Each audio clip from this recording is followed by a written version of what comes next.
later today. Dr. Rosena Allin-Khan. Thank you, Mr. Speaker. In 2009, the Prime Minister said it was a tragedy that the number of children falling into the poverty cycle was continuing to rise. Every child deserves to have a roof over their head and food on the table. Yet on her watch, in Wandsworth alone, the number of families forced to survive on food banks is continuing to rise, and 2,500 children, yes, children, will wake up homeless on Christmas Day. So my question is simple.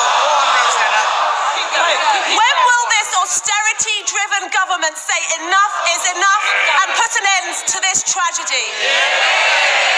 Prime Minister. Thank you, Mr. Speaker. Well, the Honourable Lady should note that, in fact, this government has lifted hundreds of thousands of children out of absolute poverty. But I think it's important for all those who have heard her question to be aware of this. She talks of 2,500 children in Wandsworth waking up homeless on Christmas Day. Anybody hearing that will assume that what that means is that 2,500 children will be sleeping on our streets. It does not. It does not mean that. It is...